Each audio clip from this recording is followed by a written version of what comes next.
बोल, अब जलाएगी रोटी। इस बार तो तेरा पंख तवे पर जला रही हूँ, अगली बार सीधा आग में जलाऊंगी। माँ, माँ, मुझे छोड़ दीजिए, बहुत दर्द हो रहा है। चिड़िया की रोने की आवाज सुनकर उसका देवर और देवरानी वहाँ आते हैं। माँ, ये आप क्या कर रही हैं? बेचारी भाभी पर ऐसा अत्याचार क्यों? तू चुप कर, अगर इसे यहाँ रहना है तो मेरे अत्याचार सहने ही पड़ेंगे। समय कैसे बदल जाता है कुछ भी पता नहीं चलता। कुछ दिन पहले कोमल चिड़िया इस घर की बड़ी बहू होने की वजह से बहुत इज्जत और प्यार पाती थी, मगर एक दिन उसके पति को एक चील खा जाती है। देख बहू, मेरा बेटा तो रहा नहीं, अगर तू अपने मायके जाकर रहना चाहती है तो चली जा। माँ जी, मैं यहीं रहकर उनकी यादों के सहारे जिंदगी गुजार लूंगी। अगर यहाँ रहेगी तो जैसे मैं चाहूंगी वैसे ही रहना पड़ेगा। ठीक है माँ जी, मैं रह लूंगी। बस उसी दिन से चिड़िया की सास उस पर अत्याचार करना शुरू कर देती है। घर के सारे काम कोमल चिड़िया से ही करवाती और ऊपर से उसे मारती भी थी। एक दिन कोमल चिड़िया घर के सारे काम करके भोजन खाने ही बैठी थी कि तभी उसकी सास वहाँ आती है। रुक जा, अब भागन कहेगी, अगर एक नवाला भी मुंह में डाला तो मुझसे बुरा कोई नहीं होगा। परंतु माँ जी, आप सबने तो भोजन खा लिया है। हाँ हाँ, खा लिया है। जूठे बर्तन तो है, वो कौन धोएगा? क्या तेरा बाप धोएगा? जा, उन बर्तनों को धो, उनमें से जो बचा कुचा हो उसे खा लेना। कोमल चिड़िया भोजन वहीं रखकर वहाँ से चली जाती है और वो नलके पर जाकर बर्तन धोने लगती है। न जाने मेरी सासू माँ मुझसे कौन सा बदला ले रही है। मेरा जीवन तो नर्क बन गया है। एक दिन कोमल चिड़िया के पास उसके देवर का छोटा बच्चा आता है और वो उसे लिपट जाता है। बेचारी चिड़िया की अपनी संतान तो नहीं थी, इसलिए वो अपनी सारी ममता उस बच्चे पर निछावर कर देती है। बेटा, आप तो अपनी ताई से प्यार करते हैं ना? कोमल ने इतना कहा ही था कि तभी उसकी सास और देवरानी आ जाती हैं। देख लिया माँ जी, ये विधवा किस तरह से मेरे बेटे पर पूरी नजर डाल रही है। कहीं जेठ जी की तरह मेरे बेटे को भी कुछ हो गया तो? पारो की ये बात सुनकर चिड़िया की सास भड़क उठती है। अब भागन कहेगी, तूने मेरे बेटे को तो छीन लिया, क्या तू अब मुझसे मेरे पोते को भी छीनना चाहती है? इस पर अपना पूरा साया मत डाल।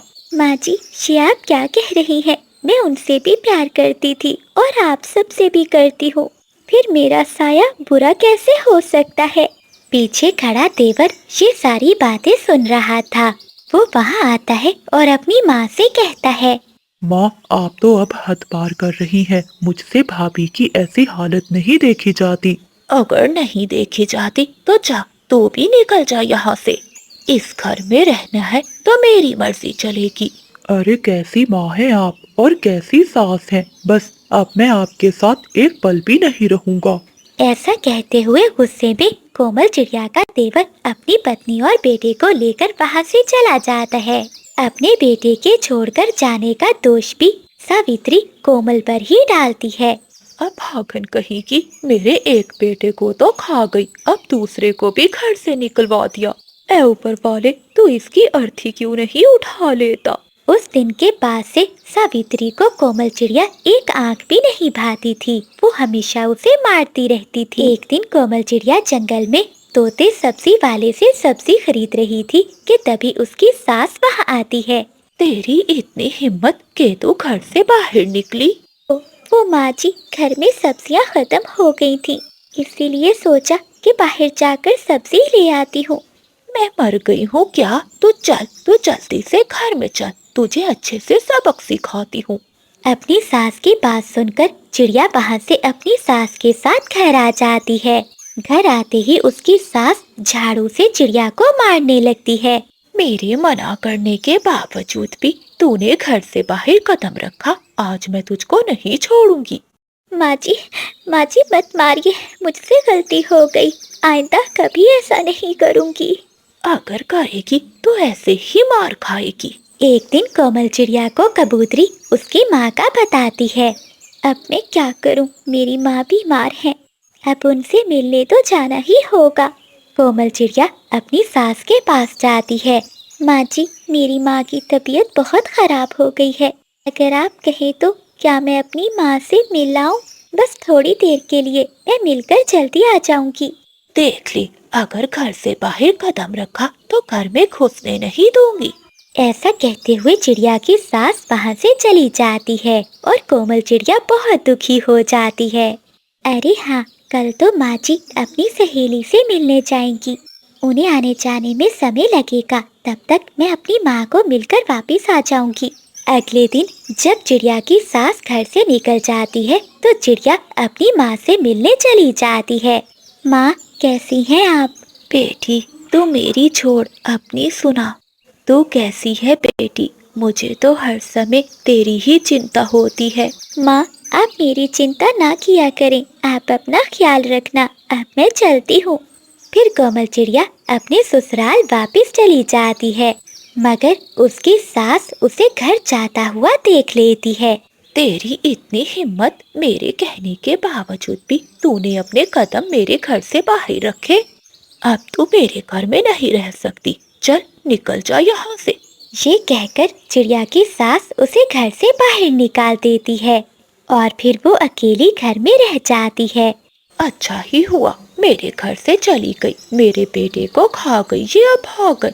ऐसे ही 2-4 दिन गुजर जाते हैं। चिड़िया की सास बीमार हो जाती है और वो घोंसले में ही पड़ी रहती है। पानी, पानी, कोई मुझे पानी पिला दे। सावित्री को लगता था कि उसकी छोटी बहू उससे बहुत प्यार करती है। वो उसकी बीमारी का सुनकर थोड़ी चली आएगी और उसकी खूब सेवा करेगी। परंतु ये तो सावित्री का भ्रम ही निकला। पारो अपनी सास के बीमार होने का पता चलने के बावजूद भी अपनी सास से मिलने नहीं चाहती। अब मैं अपनी कोमल बहू को कैसे भुलाऊं? मैंने बहुत जुल्म किए हैं उस पर। ये सोचकर सावित्री रोने लगती है। तभी उसे कोमल की आवाज सुनाई देती है। माँ जी, आप चिंता नहीं करिए, देखिए मैं आ गई हूँ। सावित्री अपनी बहू को देखकर रोते हुए उसे कहती है। बेटी, मुझे माफ कर दे, मैं तेरी कदर नहीं कर पाई। मैंने तुझ पर कितने जुल्म किए। माँ जी, आप इन बातों को भूल जाइए। कोमल चिड़िया के आते ही अब सावित्री को समय पर भोजन मिलता और दवाइयाँ मिलती। चिड़िया की सेवा और देखभाल से सावित्री कुछ ही दिनों में ठीक हो जाती है। अब कोमल चिड़िया और उसकी सास दोनों माँ बेटी की तरह रहने लगती हैं।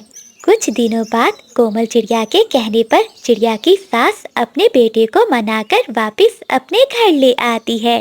फिर चिड़ियाओं का सारा परिवार खुशी खुशी एक साथ रहने लगता है।